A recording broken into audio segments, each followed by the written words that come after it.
Hello my dear student, कैसे हैं आप लोग। उम्मीद है कि अच्छे होंगे और अच्छे से पढ़ाई कर रहे होंगे। और आप लोग जो है वो इतिहास का जो है पिछला वीडियो देख चुके होंगे, यानी कि जो है जेसीईआरटी क्लास 8 व्यापार से साम्राज्य तक इतिहास का दूसरा चैप्टर है और इसका कॉन्सेप्ट को पूरा का पूरा करवा दिया गया है बहुत अच्छे तरीके से।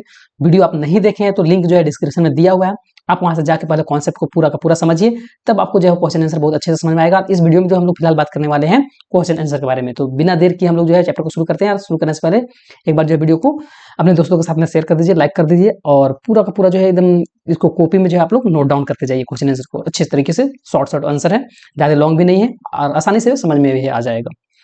तो चैप्टर का नाम क्या था? व्यापार से साम्राज्य तक। ठीक है, इतिहास था क्लास 8 जेसीईआरटी। पहला क्वेश्चन जो है वो आइए जाने में से रिक्त स्थान का पूर्ति करना है। ईस्ट इंडिया कंपनी की स्थापना महारानी के समय हुआ था, यानी कि एलिजाबेथ प्रथम। ठीक है, ईस्ट इंडिया कंपनी का स्थापना महारानी एलिजाबेथ प्रथम के समय में हुआ था। नेक्स्ट है कि जेम्स प्रथम का राजदूत बनकर कैप्टन हॉकिंग जो है वो किसके दरबार में आया था? ठीक है, तो जहांगीर के दरबार में आया था। नेक्स्ट है कि अंग्रेजों ने अपनी पहली व्यापारिक कोठी जो है वो कहां खोला था? तो सूरत में। और उसके बाद जो है वो खाली जगह सिराजुद्दौला यहां पर आ जाएगा। सिराजुद्दौला ने फोर्ट विलियम्स की किलेबंदी को नष्ट करने का आदेश दिया, जो कि बंगाल के नवाब थे। और मिर्जाफर ने प्लासी के युद्ध में जो है वो अंग्रेजों का साथ दिया। मतलब जो है कि ये आप लोग का फिल इन द ब्लैंक्स था भरने के लिए। और इससे आगे हम लोग देखेंगे क्वेश्चन आंसर वाला। तो अभी तक अगर आप वीडियो को लाइक नहीं किए हैं, शेयर नहीं किए हैं, तो एक बार जो है वो कर दीजिए। और पिछला वीडियो अगर आप कॉन्सेप्ट वाला नहीं समझे हैं तो एक बार प्लीज आप समझ लीजिएगा, तब जो है आपको ये काफी आसान लगेगा। और बहुत आसान तरीका जो है समझाया गया आप लोग का। लगभग 1 घंटा का वीडियो है, पूरा जो है क्लास पूरा खत्म हो जाएगा। ठीक है, 1 घंटा में जो आपका पूरा एक चैप्टर खत्म हो जा रहा है। नेक्स्ट आता है दूसरा प्रश्न। निम्नलिखित प्रश्नों का उत्तर जो है वो संक्षिप्त में देना है। ठीक है, बोला है कि अंग्रेजों को बंगाल में सीमित क्षेत्र पर व्यापार करने का इजाजत किसने दिया? तो मुगल बादशाह शाहजहां ने अंग्रेज को बोला कि बंगाल में सीमित क्षेत्र पर जो है वो आप लोग जो है वो व्यापार कर सकते हैं। नेक्स्ट है कि बक्सर में अंग्रेजों जो है अंग्रेजी सेना का नेतृत्व किसने किया? तो बक्सर के युद्ध के समय जो है अंग्रेजी सेना का नेतृत्व जो है कैप्टन मुनरो के द्वारा किया जा रहा था। नेक्स्ट प्रश्न है कि अंग्रेजों ने जो है टीपू सुल्तान से भयभीत क्यों थे? ठीक है, अंग्रेज जो थे वो टीपू सुल्तान से भयभीत क्यों थे? तो मैसूर के शासक टीपू सुल्तान के नेतृत्व में राज शक्तिशाली बन गया था। मतलब टीपू सुल्तान जब ये राजा थे उस समय जो है वो मैसूर काफी जो है वो शक्तिशाली था। ठीक है, और उसने फ्रांसीसी की मदद से अपना सेना को और भी जो है आधुनिकरण, मतलब जो है अच्छा हथियार वगैरह जो है वो ले आया था। और टीपू सुल्तान की बढ़ती हुई ताकत को देखकर जो है अंग्रेज भयभीत थे। नेक्स्ट प्रश्न है कि झारखंड कंपनी सरकार के संपर्क में कैसे आया? ठीक है, तो झारखंड जो है वो सरकार यानी कंपनी सरकार मतलब अंग्रेज जो थे ईस्ट इंडिया कंपनी के संपर्क में कैसे आया?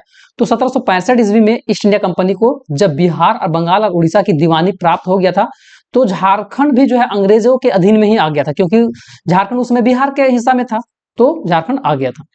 नेक्स्ट है कि नवाब ने अपनी राजधानी मुर्शिदाबाद क्यों स्थानांतरित कर दिया? है ना, नवाब जो थे वो नवाब ने जो है अपना राजधानी जो था वो मुर्शिदाबाद कर दिया। इसका रीजन क्या था? तो मुर्शिदाबाद बंगाल के प्रांत के मध्य में जो बीचों बीच में था स्थित था, जहां से संपर्क जो है वो पूरा जो है पूरा का पूरा प्रांत पर किया जा सकता था। यानी कि मुर्शिदाबाद बंगाल के प्रांत के मध्य में, मतलब बीच में, सेंटर में स्थित था, और जहां से पूरा संपूर्ण पर जो है वो प्रांत पर जो है वो नियंत्रण या फिर तो प्रशासनिक नियंत्रण किया जा सकता था आसानी से। तो साथ ही साथ अंग्रेज के षड्यंत्र से भी जो है वहां बचा जा सकता था, क्योंकि बीच में था, सेंटर में था। तो अतः नवाब ने अपना राजधानी जो था वो मुर्शिदाबाद जो है ट्रांसफर कर दिया था। नेक्स्ट है चर्चा करने वाले में से लंबा लंबा इसका आंसर होगा थोड़ा। तो प्लासी का युद्ध अंग्रेजों ने किस प्रकार जीता? तो प्लासी का युद्ध जो है वो अंग्रेज ने रॉबर्ट क्लाइव के नेतृत्व में जीता था। उन्होंने बंगाल के नवाब जो थे सिराजुद्दौला, उनको धोखा दिया था और उसे हराया था धोखे के साथ में। ठीक है, अब इसमें कौन कौन धोखा दिया था? सबसे पहले तो मीर जाफर का विश्वासघात, है ना, मीर जाफर जो है उसका विश्वासघात क्या किया गया? तो प्लासी के युद्ध में जो है मीर जाफर को नवाब सिराजुद्दौला को सेनापति था, है ना, मतलब सिराजुद्दौला का सेनापति जो था वो मीर जाफर था, और वो जो है अंग्रेज के साथ में मिल जाता है और लड़ाई करता ही नहीं है। ठीक है, नवाब जो है वो अंग्रेज के साथ में लड़ाई करता ही नहीं है। नेक्स्ट है कि अंग्रेजों की बेहतर सैन्य रणनीति, अंग्रेज के पास बेहतर तोप सैनिक वगैरह था।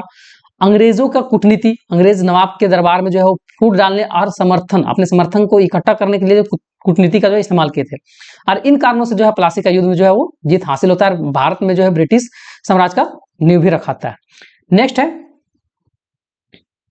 कि बक्सर युद्ध का परिणाम क्या हुआ, बक्सर में लड़ाई हुआ उसका क्या परिणाम हुआ। तो बक्सर युद्ध का परिणाम यह हुआ कि 1764 ईस्वी के परिणाम स्वरूप ब्रिटिश ईस्ट इंडिया कंपनी ने बंगाल, बिहार, उड़ीसा और पूर्ण रूप से, है ना, पूर्ण राजनीतिक और सैन्य नियंत्रण को स्थापित कर लिया था।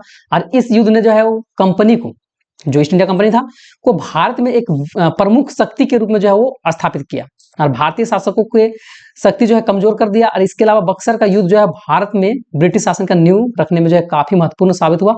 और कुछ इतिहासकार कहते हैं कि यह युद्ध प्लासी का युद्ध से भी जो है वो अधिक महत्वपूर्ण था, बक्सर का युद्ध। नेक्स्ट है कि दिल्ली पर शासन करने का मराठों का सपना क्यों पूरा नहीं हुआ। क्योंकि पानीपत की तीसरी लड़ाई के हार के बाद मराठा शासन कई राज्यों में जो था वो बट गया था। सिंधिया, गायकवाड़, होलकर और भोसले अलग अलग जो है वो राज्य में जो है वो बट चुका था। और युद्ध में हार और शक्ति का विभाजन के कारण जो है दिल्ली पर शासन करने का जो है मराठों लोग का सपना जो है वो पूरा नहीं हो पाया था। नेक्स्ट है प्रश्न कि राज हड़प नीति, ठीक है, राज हड़प नीति जो है वो के क्या परिणाम हुआ। तो राज हड़प नीति जो है वो लॉर्ड डलहौजी ने ब्रिटिश साम्राज्य के विस्तार के लिए जो है वो किया था, ठीक है। सल्कियों के विलय की नीति अपनाया था और इस नीति के अनुसार जो है वीर, है ना, जो कि वहां के पुरुष वारिस नहीं रहने के कारण, मतलब जिस राज्य में जो है पुरुष वारिस नहीं है, वैसे राज्यों को जो है ब्रिटिश सरकार में मिला लिया जाएगा, है ना, इस तरह से माना गया। और लॉर्ड डलहौजी ने इसी नीति का सहारा लेकर संतारा, संबलपुर, उदयपुर, नागपुर, झांसी आदि कई जगह को जो है अपने आप में मिला लिया और इसका काफी बड़ा क्षेत्र जो है अंग्रेज के अधीन में हो गया था, ठीक है। नेक्स्ट है, लास्ट प्रश्न है कि बंगाल की दीवानी मिलने से ईस्ट इंडिया कंपनी को क्या लाभ हुआ। तो 1765 ईस्वी में मुगल सम्राट ने ब्रिटिश ईस्ट इंडिया कंपनी को जो है बंगाल की दीवानी सौंप दी। इससे कंपनी को जो है वो बंगाल के विशाल राजस्व संसाधन पर नियंत्रण मिल गया। अब जो है व्यापार तथा अन्य खर्चे के लिए जो है ब्रिटेन से सोना जो लाता था वो लाने की जरूरत ही नहीं पड़ने लगा, ठीक है। और बल्कि यहाँ से जो भी आमदनी प्राप्त होता था उसी से जो है खर्चा ये सब चला लेता था। इसके साथ ही जो है वो वैधानिक आर्थिक व्यापार का युग समाप्त हो गया और राजनीतिक सत्ता के जो है अंतर्गत राजकीय राजस्व का व्यापार युग शुरू हो गया था। तो इस प्रकार जो है ये क्वेश्चन आंसर आप लोग का पूरा खत्म होता है। इसी प्रकार आप लोग का ज्योग्राफी का भी जो है वो पहला चैप्टर, दूसरा चैप्टर पढ़ा दिया गया, उसको इसके बाद जो है उसका क्वेश्चन आंसर करवाया जाएगा। इसी प्रकार जो है सब सब्जेक्ट का जो है आप लोग करवाया जाएगा। चैनल के साथ में जुड़े रहिए, मिलेंगे हम लोग नेक्स्ट वीडियो में। तब तक के लिए फिर जय हिंद, जय भारत, जय झारखंड, जोहार झारखंड।